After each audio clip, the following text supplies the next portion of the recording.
My stepson shouted, "Either start paying rent or pack your bags." I didn't answer. I just stared at him, calm, silent, and smiling inside. He had no idea the house he was threatening me in was already mine, sold under his nose for $950,000. And the clock was ticking. Before we go further, hit subscribe and drop a comment with what time it is where you're watching from, because this story gets dark fast. I nudged the front door open with my shoulder, paper bags cutting into my palms. The weight felt oddly satisfying. I'd bought the ribeye steaks that Merlot Julia mentioned last week, fresh basil still damp from the market. Offerings, really. But the moment I stepped into the living room, I froze. My leather recliner, the one I'd spent decades in, was shoved against a wall, facing nothing. The family photos that once smiled down from the mantel were gone, replaced by a framed quote, "Work hard, win harder." And right there in the center of the room sat Logan's oversized desk, his empire of files and gadgets planted squarely in what used to be my home. I walked toward the kitchen. Julia looked up from her laptop, eyes sliding past me like I was invisible. "I grabbed everything for tonight," I said, setting the groceries down. "Steaks, wine, your favorite." "You got the wrong sauce again?" she murmured without looking up. I stared at the bottle. "Thought this was the one." "It's fine, whatever." I unpacked slowly. Basil, steak, a lemon. My hands trembled, not from age, but from the words that still echoed from my doctor's office earlier that day. Arrhythmia. Monitor it closely. I pushed the thought aside. Tonight was about family, or so I'd hoped. Logan came out from his office, sighing like a CEO forced into charity. "We need to talk." "Sure," I said. "Let me just finish putting these away." "No, now." He led the way to the dining table. Julia closed her laptop and joined, face blank as marble. I could feel it coming, the setup. "Rick," Logan began, standing like a man giving orders, "this situation isn't working. You've been here rent-free for months. Starting next week, we'll need an $800 a month. Otherwise, you'll need to find somewhere else." I stared at the fork in my hand, set it down carefully. "This is my house," I said quietly. Logan smiled like I'd said something naive. "We all live here, Rick. Everyone needs to contribute." I turned to Julia. "You agree with this?" Her eyes flicked up, full of guilt and distance. "It's fair, Dad. We have bills, too." That word, fair, tasted like rust. They wanted rent from the man who built this place with his own two hands. "So what's your answer?" Logan pressed. "I'll think about it." "You've got until Friday." I stood up. My chair screeched against the floor. Neither of them spoke. I walked back toward the kitchen where the steaks waited for a dinner that would never happen. That night, I lay in Julia's old room, the same one where she used to read fairy tales by the window. Now it felt like exile. The faint marks from her old bookshelf still shadowed the wall. At dawn, I heard Logan's SUV pull away, his daily gym routine. He'd be gone for 2 hours. I had work to do. I dressed quietly, moved through the house like a ghost. The master bedroom door, my bedroom, stood half open. I knocked. "Julia," her sleepy voice came back. "Dad? What time is it?" "Time we talked." In the kitchen, she made coffee mechanically. "Scoop, pour, wait. About last night," I began. "Please, Dad. Not now." "When then?" "When is a good time to discuss my own house?" She turned, frowning. "You have to understand, we have expenses, too." "You're living in our space." "Our space?" I said, voice low. "Julia, this house was mine before you met him. You were just existing here after Mom died," she snapped. "We made it a home again." The words hit harder than she knew. "This property's still in my name," I said evenly. "Legally, sure. But maybe it's time you find a smaller place, something easier to manage." So that was it. They wanted me out. I remembered the night they'd come begging, 3 years ago, evicted, crying, broke. "Just until we get back on our feet," she'd said. "We'll help you with everything." Now those promises were dust. I nodded slowly. "You're right. We should make things official." Relief flickered across her face. "So you'll pay the rent?" "Yes, $1,800, starting now." I pulled out crisp bills, counted them one by one onto the counter. "Receipt." I said. Dad, that's not necessary. It is, for my records. She hesitated, then scribbled on a notepad. 1-800, July rent, Julia Gray. I folded the paper carefully and slid it into my wallet behind my ID. Evidence. By afternoon, I was at the city library, the same one I hadn't visited in years. The law section was quiet, just the way I liked it. Property rights? A soft voice asked. I looked up. A woman, silver-haired, graceful, wearing a volunteer badge, Evelyn. Yes, I said. I'm researching seller occupancy laws, she smiled knowingly.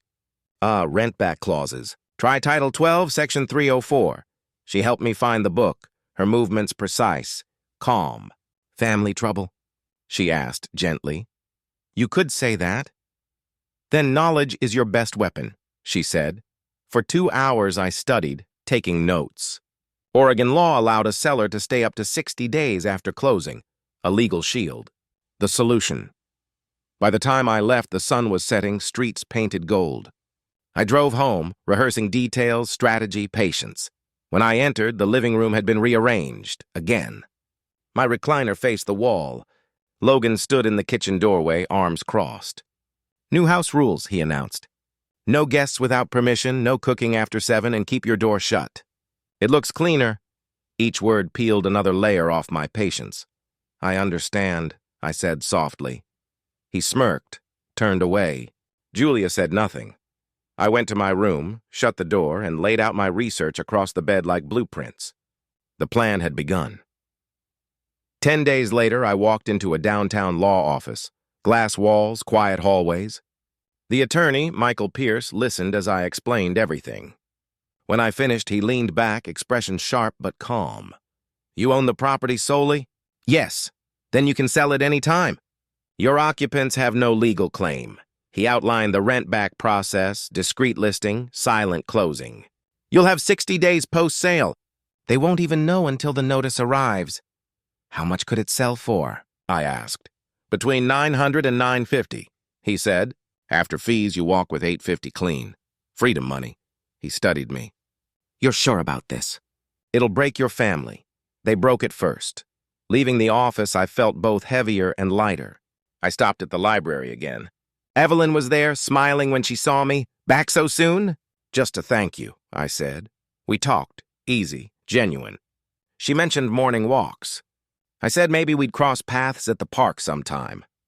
When I returned home that evening, I paused outside the kitchen. Logan's voice carried, low but greedy. If we renovate the basement, we could add 50 grand in value. Your dad's savings could cover it, Julia replied. It's just sitting there. We'll tell him it's an investment. I stood there unseen, listening to every word. They weren't just pushing me out. They were planning to bleed me dry first. I stepped into the light. Voice steady, talking business, are we? I'm back, I said, forcing a brightness into my voice as I stepped through the hallway. How was your walk, Dad? Enlightening, I replied, keeping my tone calm. In my bedroom, door closed as always, I sat on the bed and pulled out Evan Mitchell's business card. His personal number was scrawled on the back in thick, confident handwriting.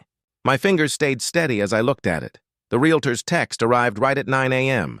Buyers confirmed for 2-hour showing. You're sure about the time? I texted back, I'm sure. Liam and Marissa had left for Seattle the night before, that weekend trip I'd suggested 2 weeks ago. You two deserve a break, I'd said. Let me cover part of the hotel cost. They'd accepted without hesitation, never suspecting why. Now, the house was mine. Completely mine. For the next 36 hours. I walked through the empty rooms. Opening curtains, Liam insisted stay closed. Turning on lights, he called wasteful. The silence felt cleaner somehow. The house breathed again. My phone buzzed. Kelly Park, the realtor. On my way. Family very interested? I typed back. Ready when you are. At exactly 2 hours, the doorbell rang. Kelly stood outside with a smiling couple, Mark and Allison Rivera, and 2 teenage boys trying not to look impressed. Mr. Miller, thank you for accommodating us, Kelly said brightly. Of course, I replied. I led them through each room. But Mark kept pausing, running his hand along the exposed beams. "This isn't standard framing," he said. "No," I smiled faintly. "I designed this house myself. I'm an architect, retired now." His face lit up. "Really, I'm a civil engineer. This joinery, this precision, it's incredible." We connected instantly. I showed him the blueprints I'd spread across the dining table. He studied them like sacred text. Allison drifted into the kitchen, admiring the natural light and the open garden view. The boys ran down to the basement, their laughter echoing faintly. "The craftsmanship here," Mark murmured. "You don't see this kind of detail anymore." I felt a tightness in my chest. They saw the house, truly saw it, not just its price tag. When the tour ended, Kelly pulled me aside. "They love it," she whispered. "They're ready to make an offer." "What kind of offer?" "Full asking. $920,000. They can close in 30 days. My pulse thudded, but I kept my face neutral. "And the rent back?" "They're fine with 60 days. They're renting now anyway." Mark approached, extending his hand. "Mr. Miller, this home is special. We've been searching for months. This one feels right." "It's been my home for 30 years, I said quietly. "I built every wall myself." "We can tell," Allison said softly. "Our kids already picked their rooms. It was all too perfect, too aligned to refuse." But I kept my voice composed. "Let me think it over.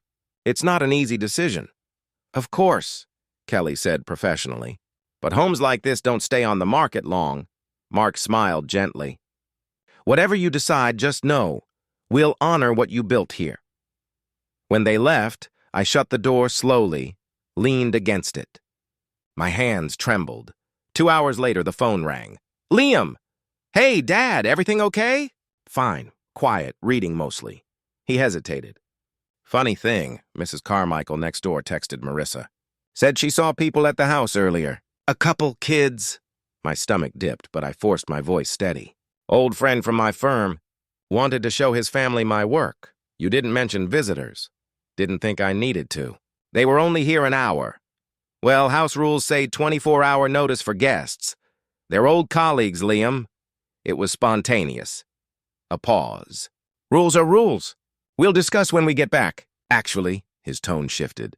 "Marissa and I were talking. We should formalize things. Paperwork, maybe. You know, since we've invested a lot into this house." "Paperwork?" "Yeah, for the improvements we've done, the roof, landscaping. Maybe a lawyer can help us figure out some equity arrangement." I felt my chest tighten. So that's what this was. The first move to claim ownership. "That sounds reasonable," I said smoothly. "You should talk to whoever you like." "Good. We just want to make sure everything's fair." "Of course. Fair and legal. Always important." When the call ended, I sat in silence. Then I texted Evan. "They're getting suspicious. Talking about establishing equity through maintenance." His reply came instantly. "Let them try. You're sole owner on record. Keep playing along." "Understood," I typed. I looked around the room, my living room, and started counting days. The notary's office was small and plain, nothing like Evan's glass-walled firm. Still, the documents spread before me were just as powerful. Escrow forms, title transfer, seller disclosures, each signature cut another tie between me and this house. The notary, Helen Brooks, stamped each page with rhythmic precision. "Initial here, sign here, date here." I obeyed, hand steady. My chest heavy, but my decision unshakable. "That's all, Mr. Miller," she said finally. "Closing date is August 15th. You'll receive confirmation from escrow, and your rent back is active through October 15th. I gathered my copies, the paperwork of letting go. Outside, the sunlight burned bright against the glass towers. Clara sat waiting on a bench, a paperback in her lap. She looked up, smiled, real, unguarded warmth. "How did it go?" "It's done," I said simply. "Completely done." She stood, slipped her hand through my arm. "Good, come on. Let's see those apartments." We drove across the river to Hawthorne District, old trees and coffee shops lining narrow streets. The first unit was cramped. The second, better. 2 bedrooms, high windows, a small balcony overlooking a garden. Clara noticed my expression. "You're redesigning it in your head already, aren't you?" I smiled faintly. Old habit. Think you could live here? I think I could start over here. The agent, Tom Hardy, handed me a clipboard. Rent's $118.50 available August 1st. I'll take it. We filled out forms, wrote checks, deposit first and last month's rent. I drained a savings account I'd hidden from Liam years ago. In the car afterward, Clara turned to me. You never told me. Do your kids know you're selling?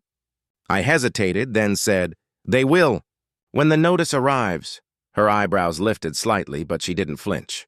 That's a bold move. They've been treating me like a tenant for 2 years. Maybe it's time they understood who really owned this place. Does that make you cruel? She asked softly. It makes me honest, I said.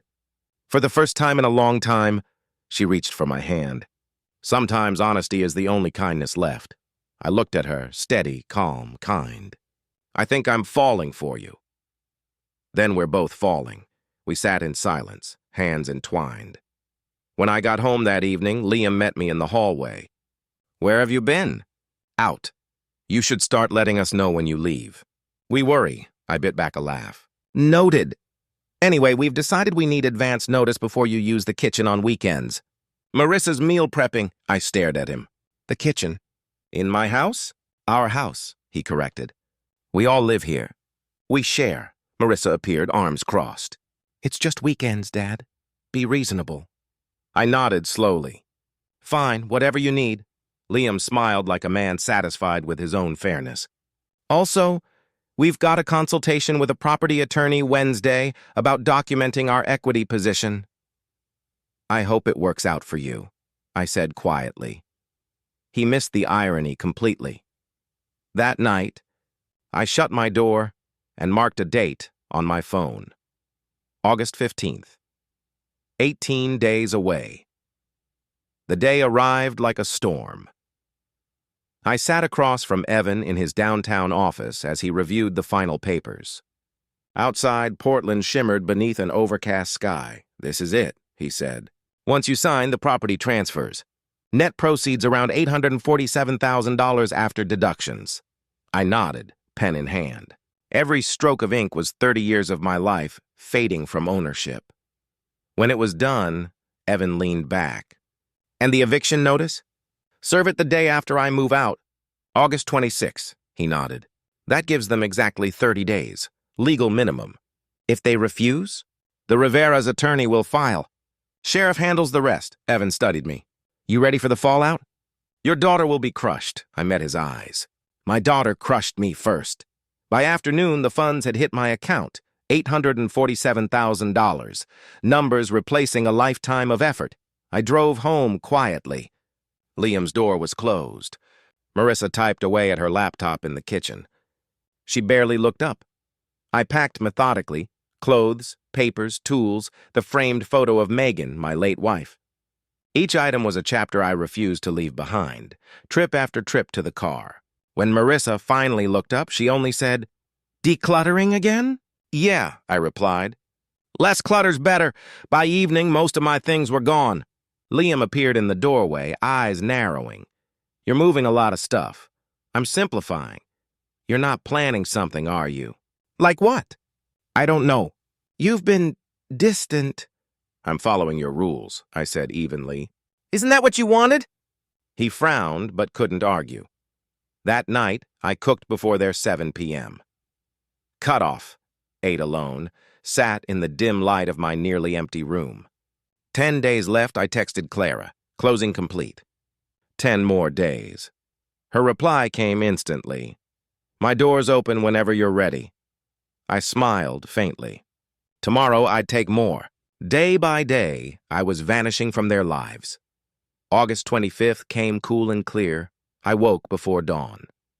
The house was silent.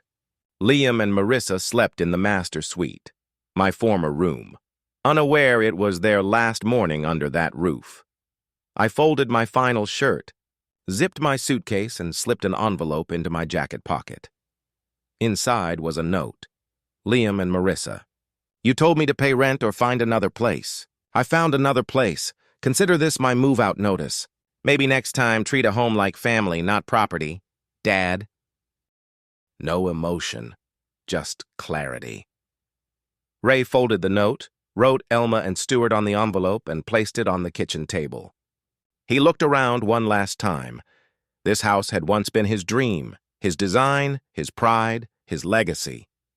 Then it became Elma's childhood home. And finally, it turned into his exile. He picked up the first box and walked to the car. The morning air was still, cold. Stuart's snoring came faintly from the master bedroom, his old room. Trip after trip, Ray carried his boxes to the car. Decades of life, now packed neatly into cardboard. When the last one was loaded, he walked through the house again. The living room, Stuart's desk, sat where Ray's reading chair once did. The kitchen, Elma's rules still posted on the fridge.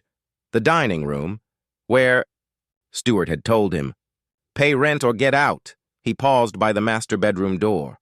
Behind it slept his daughter and her husband, in the bed he had once shared with his late wife. He placed the envelope on the table beside his keys. Front, back, garage. 30 years of ownership released in one quiet gesture, 15 a.m. The world was still asleep. He stepped outside, closed the door behind him, didn't lock it. It wasn't his house anymore. He drove away slowly. The house faded in the rearview mirror as dawn rose over Portland. The morning after at 8:30, Elma woke first. She stretched, walked to the kitchen, and stopped. An envelope lay in the center of the table. Their names written on it. She frowned, opened it, read the note once. Then again, her stomach dropped. "Stuart," she whispered. He stumbled in, half asleep. "What's wrong?" She handed him the note. He read it, confused. "What does this mean? Find another place? Is this a joke?" He rushed to Ray's room, empty.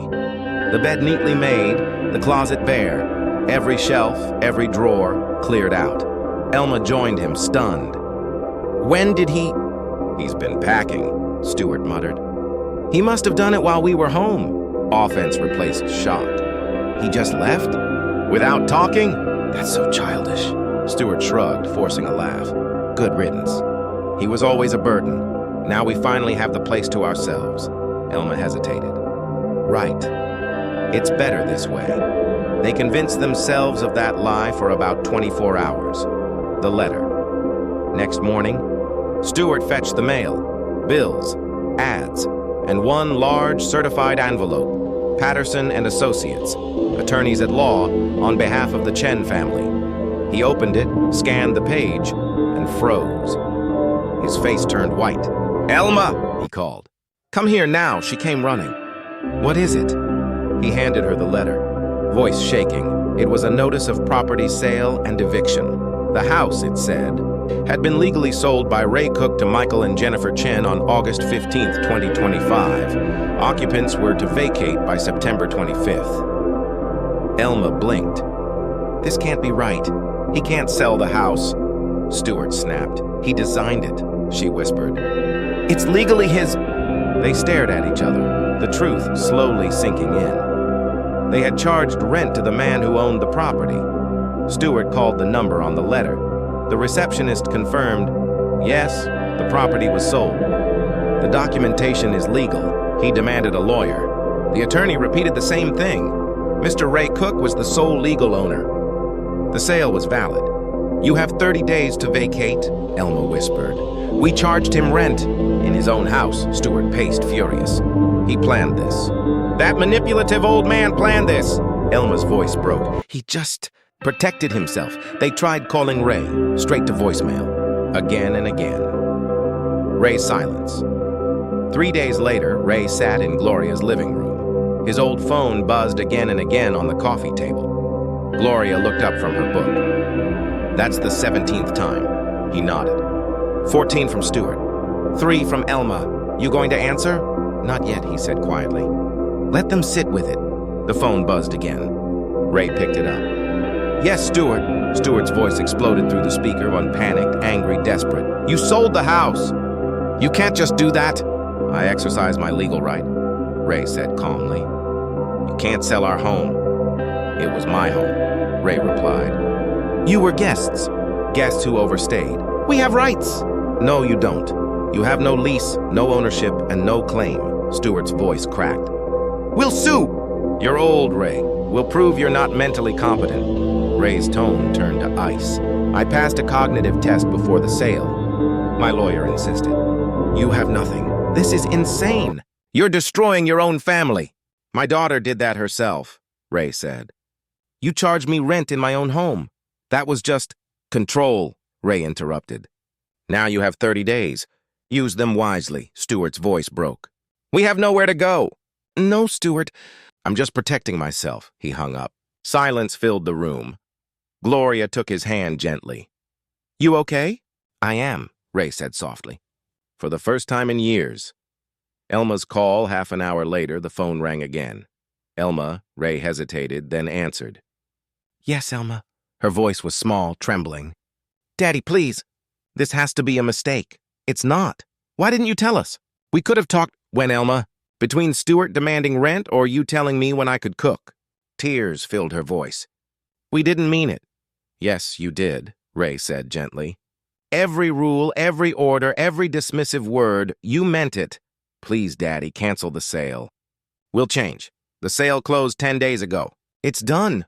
Where will we go? We can't afford anything. You'll figure it out. The same way you expected me to. That's different, she cried. You're our father. Exactly, Ray said quietly. And you treated me like a burden. Her sobs filled the line. Please forgive me. There's nothing to forgive, he said. Only lessons to learn. He ended the call. Gloria's eyes were kind. That was hard, yes, Ray admitted. Because I still love her. Consequences, the days that followed were heavy. Ray didn't call them back. But through friends, he heard what was happening. They contacted 5 different lawyers. Each said the same thing. No case. They tried claiming a verbal lease. No proof, no standing. They began looking for new housing. 3-bedroom homes, 3,800, 2-bedroom. Apartments, 3,000 even 1-bedroom, $2,200 and too small. Reality hit hard. They'd have to downsize. Stuart grew bitter, blaming Elma. This is your fault. You let him manipulate us, Elma shot back. You made him pay rent. I told you this was wrong. Arguments grew daily. The bond that had once united them, greed and pride, was now tearing them apart. Stuart stopped job hunting Elma. Stopped sleeping. They were trapped in the chaos they created. Ray's peace, Gloria asked one evening. Do you regret it? I regret that it came to this, Ray said, but not the choice itself. What if Elma really changes someday? Then maybe we'll talk. But she has to rebuild herself first. By late August, Ray's new life had taken shape. His small apartment in Selwood suited him. 2 bedrooms, open light, simple furniture. Gloria helped him unpack books and hang sketches of houses he'd designed years ago. He smiled as he assembled his final shelf. Feels good to build something again, Gloria laughed. This place suits you. It's honest. No rules about when I can cook, he said with a grin. No curfews either, she teased. Their laughter filled the quiet apartment. Across town, Elma sat among boxes holding an old photograph. Her as a child, sitting on Ray's lap. She stared at it for a long time. She remembered the way she'd scolded him about groceries, the rules about when he could cook, the rent money she took from his pension. Her chest ached. She saw it now, what they'd done. Stuart, she called softly. He didn't answer. He was shouting at a broken lamp in the other room. Elma whispered to herself. I need to make this right. She texted a mutual friend. Please, I need Dad's address. I won't cause trouble. I just need to apologize. The visit, the next afternoon, Ray's doorbell rang. He checked the camera. Elma stood outside, small and tearful. It's her, he said quietly. Gloria looked at him. Do you want me to stay? Yes, please. He opened the door. Elma hesitated at the sight of Gloria, but stepped inside. I didn't mean to intrude, she said softly. This is Gloria, Ray said. My friend, Elma nodded. Hello. They sat in the living room. The silence stretched until Elma spoke. Dad, I came to apologize. Not to ask for anything, just to say I'm sorry. Ray stayed quiet, letting her speak. We treated you terribly. I let Stuart control everything. I watched you disappear in your own home and I did nothing. I told myself you were just being difficult. You weren't. You were hurt. Tears streamed down her face. You raised me alone after Mom died. You gave me everything, and I made you feel unwanted. Ray's voice was calm. Yes, you did. I don't expect forgiveness, she whispered. But I see it now. Ray took a breath. Elma, I love you.